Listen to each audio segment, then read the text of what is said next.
삼각함수의 첫 번째 시간입니다. 이번 시간에는 일반각이라는 개념에 대해서 알아볼 텐데요. 이 일반각을 공부하기 전에 먼저 시초선과 동경이 뭔지부터 확인을 해야 됩니다. 그래서 여기 시초선과 동경부터 먼저 살펴본 다음에 일반각에 대해서 알아보도록 할게요. 먼저 여기 같이 읽어보시면 평면 위에 두 반직선 OX와 OP가 있습니다. 그래서 OX 반직선이 이렇게 있고요. OP 반직선이 이렇게 있어요. 그래서 이 두 개의 반직선으로 이루어진 도형을 각 XOP라고 한다. 이렇게 적혀 있습니다.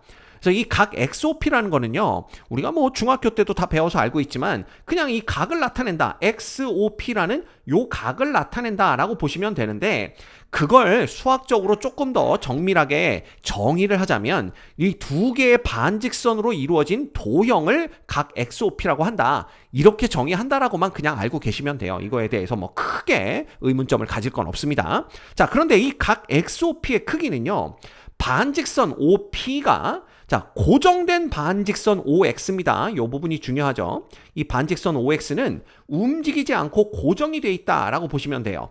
그래서 이 고정된 반직선 OX의 위치에서 점 O를 중심으로 회전한 양으로 정하게 됩니다. 그래서 이 각 XOP의 크기는요, 처음에 이 반직선 OP가 OX 반직선이랑 딱 겹쳐져 있는 거예요. 그 상태에서 점 O를 중심으로 얼마만큼 회전했는지 그 회전한 양으로부터 각 XOP의 크기를 결정한다 라고 이해하시면 됩니다. 그래서 지금은 이 OP가 OX랑 겹쳐져 있는 상태에서 O를 중심으로 요만큼 회전을 한 거죠. 그랬을 때 요만큼 회전한 양을 우리는 각 XOP의 크기로 결정을 하는 겁니다. 자, 이때 우리 반직선 OX를 시초선이다 라고 얘기를 하고요. 반직선 OP는 동경이다 라고 얘기를 하는 겁니다. 이 시초선의 뜻은 뭐냐 하면요, 처음 시작하는 선이다 라는 뜻이에요. 그래서 이 동경 OP가 처음에는 OX랑 딱 겹쳐져 있다라고 말씀을 드렸죠. 그 상태에서 회전을 시작하는 겁니다. 점 O를 중심으로 회전을 시작하기 때문에 이 OX를 우린 시초선이다 라고 얘기를 하는 거고요. 그 다음에 동경에서 이 동자는 움직일 동자입니다. 따라서 이 반직선 OP는 움직이는 반직선이다, 이렇게 생각하시면 되는 거예요. 자, 그러면 시초선이 뭐고 동경이 뭔지 알아냈습니다. 자, 그런데 이 동경 OP가 점 O를 중심으로 회전할 때 시계바늘이 도는 방향과 반대인 방향을 우리는 양의 방향으로 회전했다라고 얘기를 하고요. 시계바늘이 도는 방향과 같은 방향으로 회전한 것, 즉 이 방향으로 회전하게 된 것을 우리는 음의 방향으로 회전했다라고 표현을 합니다. 이때 이 동경이 음의 방향으로 회전한 경우에는요, 반드시 각을 나타낼 때 음의 부호 마이너스를 이용해서 나타낸다. 요걸 잊어버리시면 안 돼요. 그래서 예를 들면 이런 경우를 볼 수가 있습니다. 자, 여기 시초선 OX가 있고요. 동경 OP가 양의 방향으로 이만큼 회전했을 때 이 회전한 양이 나타내는 각도를 우리가 60도라고 한번 생각을 해봅시다. 그렇다면 이 OP가 이 양의 방향으로 회전한 게 아니라 이 방향, 즉 음의 방향으로 회전했다면 얼마만큼 회전을 해야 이 자리까지 올 수가 있느냐, 그걸 볼 수가 있는데요. 요 각의 크기가 이미 60도인 걸 알고 있고 한 바퀴가 우리가 얼마라는 걸 알고 있죠? 360도다라는 걸 알고 있기 때문에 360도에서 60도를 뺀 300도만큼 회전을 했구나 라는 걸 알 수가 있고요. 그런데 방향이 음의 방향이다 보니까 이쪽 방향으로 회전했다고 생각했을 때는 각이 300도가 되는 게 아니라 그 앞에 음의 부호를 붙여서 마이너스 300도로 나타낸다라는 거, 이거 반드시 여러분들이 기억하셔야 됩니다. 자, 그래서 여기서 우리가 알 수 있는 건 뭐냐 하면 하나의 동경이 나타낼 수 있는 각이 양의 각 60도가 될 수도 있고요. 혹은 음의 각 마이너스 300도가 될 수도 있다는 거, 요걸 기억하셔야 돼요. 그래서 여태까지는 우리가 각의 크기를 0도부터 360도 요 범위 내에서만 생각을 했지만 이제는 음의 각도 생각해 줄 수 있다라는 것이 이 동경과 시초선이 만드는 중요한 특징 중에 하나다, 이렇게 말을 할 수가 있는 거죠.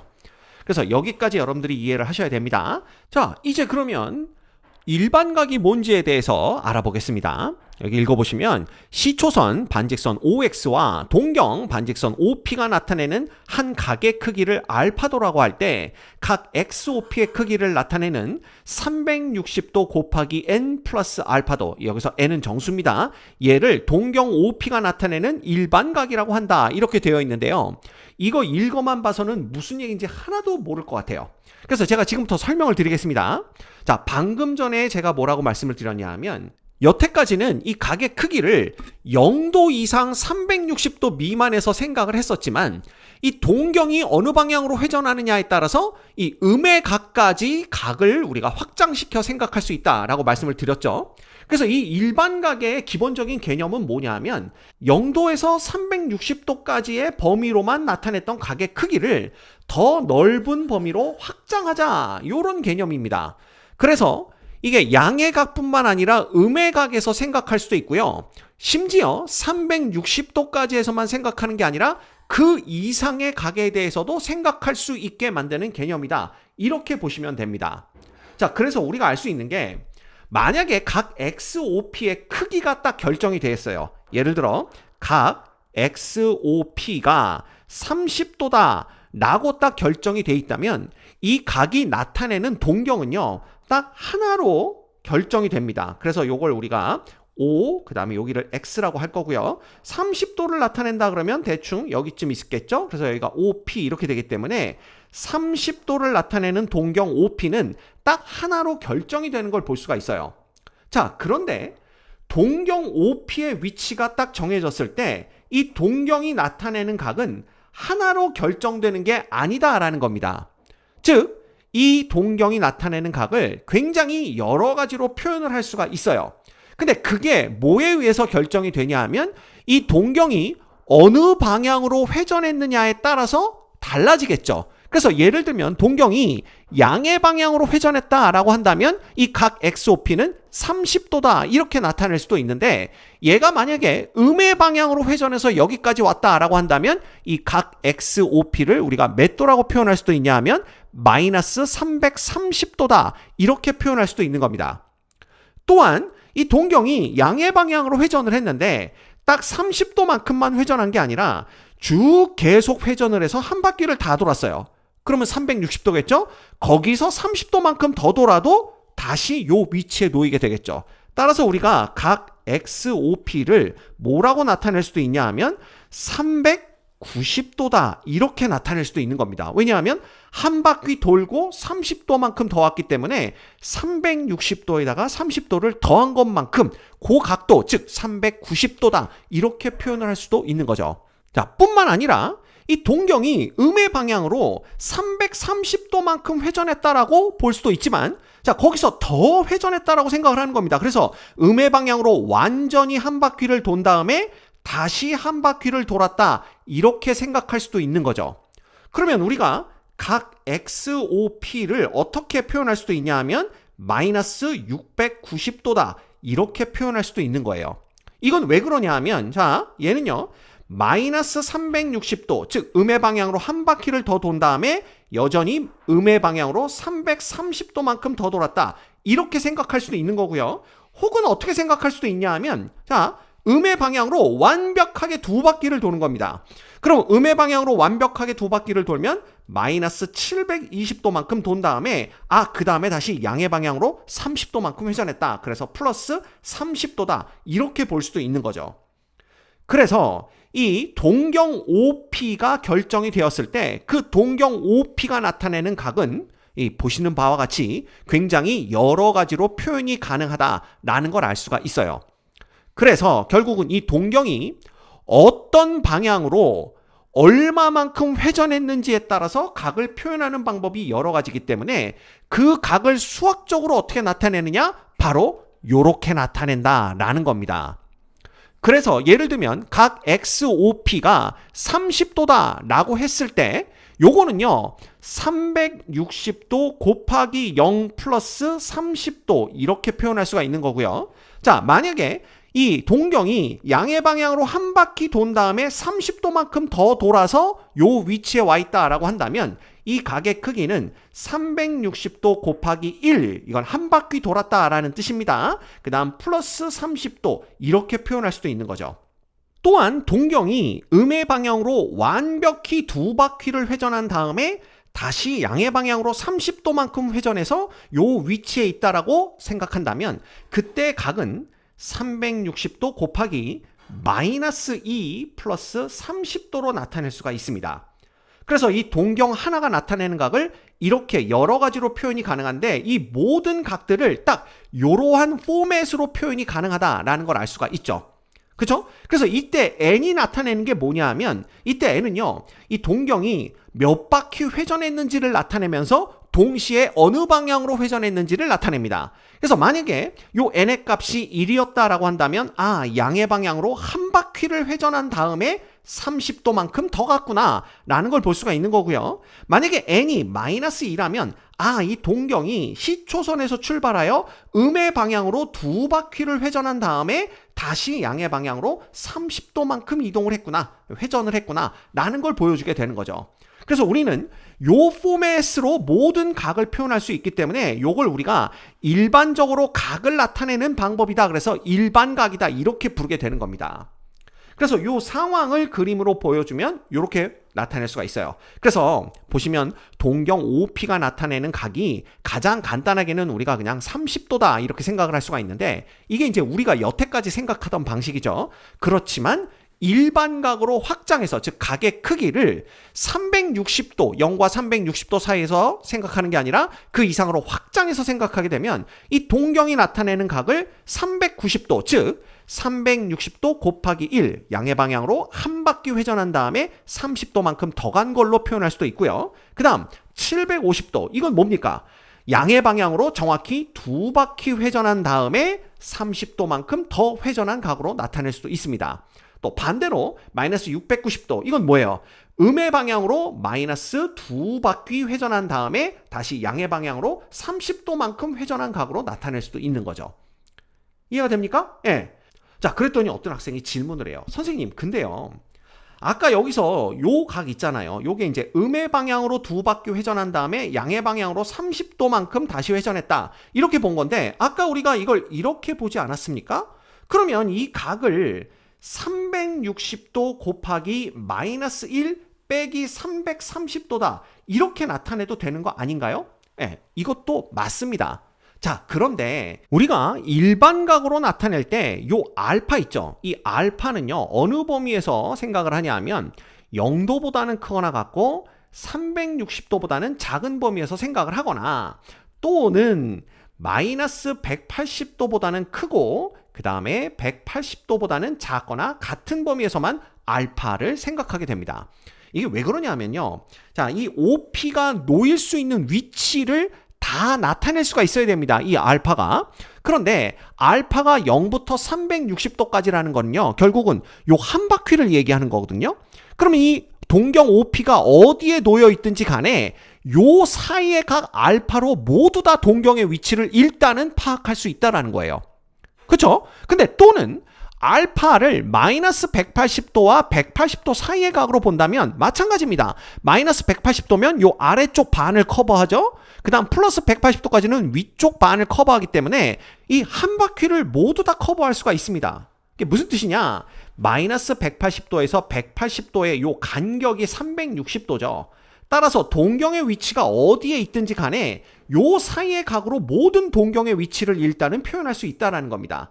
그래서 알파를 마이너스 180도에서 180도 사이의 각으로 이렇게 표현하기도 해요. 그래서 어떤 책에는요, 알파는 0 이상 360도 미만이다 이렇게 쓴 다음에 이때의 요 알파는 동경 OP가 나타내는 최소의 양의 각이다 이렇게 표현을 하기도 하고요. 어떤 책에는 알파가 마이너스 180도부터 180도 사이다 라고 표현을 한 다음에 이때 동경 OP가 나타내는 절대값이 최소인 각의 크기를 알파라고 한다 이렇게 얘기를 하기도 합니다. 뭐 어쨌든 간에 요거나 요거 범위에서 나타내는 게 그냥 우리들의 관례예요. 그러니까 다 그렇게 나타내니까 너도 그렇게 나타내고 나도 그렇게 나타내기로 하자. 이게 암묵적인 동의가 이루어진 겁니다. 그래서 사실 마이너스 330도다 이런 표현은 잘 사용을 안 해요. 이게 틀렸다라고는 말을 못 합니다. 그렇지만 이런 표현은 잘 사용을 안 하고, 자, 0부터 360도가 되었든 마이너스 180도에서 180도 사이가 되었든 요 사이의 각으로만 요 알파를 표현한다라는 거, 그거 여러분들이 알고 있으면 이제 각을 나타낼 때 조금 더 남들과 소통하기가 쉬워질 겁니다. 됐죠? 자, 그렇다면 일반각이 뭔지도 알았고요. 일반각을 어떻게 표현하는지도 이제 알게 되었습니다. 그럼 우리 한 가지가 더 필요한데요. 그게 바로 4분면의 각이다라는 개념이에요. 여기 읽어보시면 좌표 평면에서 원점 O를 시작점으로 하는 X축의 양의 방향으로의 반직선을 C초선으로 잡을 때 동경 OP가 나타내는 각이 제1사분면, 제2사분면, 제3사분면, 제4사분면에 있을 때 이것을 각각 제1사분면의 각, 제2사분면의 각, 제3사분면의 각, 제4사분면의 각이라고 한다라고 되어 있습니다. 이때 여러분들이 관심 있게 보셔야 하는 건 뭐냐 하면 좌표 평면 위에서 이제 각을 나타내고자 하는 거고요. 자, 이럴 때에는 어디를 시초선으로 잡느냐? 원점 O를 시작점으로 하는 X축의 양의 방향으로의 반직선을 우리가 시초선으로 잡는다라는 거, 요걸 기억하셔야 됩니다. 그렇게 되면 동경도요, 결국 좌표 평면 위에 놓이게 되겠죠. 근데 이 동경이 놓여있는 위치가 제1사분면이냐, 2사분면이냐, 3사분면이냐, 4사분면이냐에 따라서 그 동경이 나타내는 각을 제1사분면의 각, 제2사분면의 각, 제3사분면의 각, 제4사분면의 각이라고 부르기로 하자. 뭐 이렇게 생각하시면 되는 겁니다. 됐죠? 그래서 여기 보시면 제가 그림을 하나 그렸는데 여기 좌표 평면이 있고요. 그 다음에 원점을 시작점으로 해서 X축의 양의 방향이 이 방향입니다. 따라서 요 빨간색 반직선, 요걸 우리가 무슨 선? 시초선으로 보겠다라는 뜻이에요. 자, 이때 동경 OP도 결국은 좌표 평면 위 어딘가에 놓이게 될 텐데, 자, 만약에 요 초록색 반직선처럼 동경 OP가 제1사분면에 놓이게 된다라면 이 동경 OP가 나타내는 각을 제1사분면의 각이다 라고 얘기를 하는 거고요.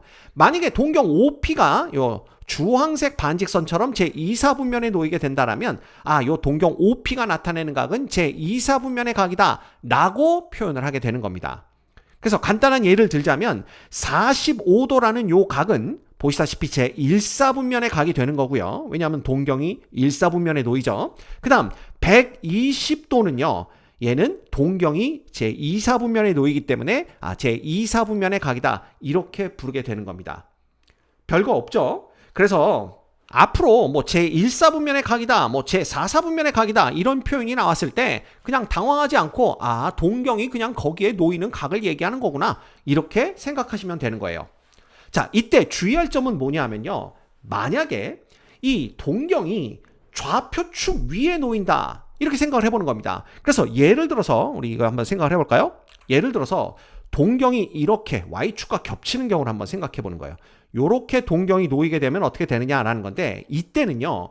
이 각은 어느 사분면에도 속하지 않는다라고 표현을 합니다. 그래서 이 동경이 X축의 양의 방향 혹은 X축의 음의 방향 혹은 Y축의 양의 방향 혹은 Y축의 음의 방향과 똑같은 반직선이 된다고 하면 그때 그 동경이 나타내는 각은 어느 사분면에도 속하지 않는다라고 표현하는 거, 그거까지 여러분이 기억해 주시면 좋을 것 같아요.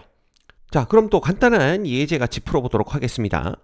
시초선 OX와 동경 OP가 나타내는 각의 크기가 60도일 때 각 XOP의 크기를 동경 OP가 나타내는 일반각으로 나타내시오 이렇게 되어 있는데요. 이거 간단합니다. 요게 이제 60도라고 주어졌기 때문에 우리가 일반각으로 표현하면 360도 곱하기 n 플러스 60도다 이렇게 표현하는 게 가능하겠죠. 이때 n은 정수다라고 적어주시면 요게 이제 일반각으로 나타내는 게 됩니다. 이건 뭐 어렵지 않으니까 그냥 넘어가면 될 것 같고요. 그 다음 두 번째, 다음 각은 몇 사분면의 각인지 말하시오 이렇게 되어 있는데 1번부터 보시면 760도는요 어떻게 표현할 수가 있냐 하면 360도 곱하기 2 플러스 40도로 표현이 가능합니다. 자, 그러면 360도 곱하기 2라는 것은 양의 방향으로 두 바퀴를 완전히 돌았다라는 걸 뜻하고요. 두 바퀴를 돌고 나면 동경은 시초선과 일치합니다. 근데 거기에서 40도를 더 갔기 때문에 얘는 제1사분면의 각이구나 라는 걸 우리가 알 수가 있습니다. 됐죠? 자, 그 다음 2번도 마찬가지입니다. 2번은 1320도인데요. 얘는 다시 쓰면 360도 곱하기 3 플러스 240도라고 바꿔 쓸 수가 있겠죠. 자, 이 곱하기 3이라는 것은 이 동경이 시초선을 출발해서 양의 방향으로 정확히 3바퀴를 돌았다라는 걸 뜻하고요. 3바퀴를 돈 다음에는 이 동경이 시초선과 일치해 있겠죠. 근데 거기에서 지금 240도를 더 회전을 한 겁니다. 그러면 180도 돌고 또다시 60도만큼 더 간 거죠. 자, 이렇게 되면 제3, 4분면에 동경이 놓인다라는 걸 알 수가 있습니다. 그래서 이 각은 제3, 4분면의 각이다. 이렇게 우리가 볼 수가 있게 되는 거죠.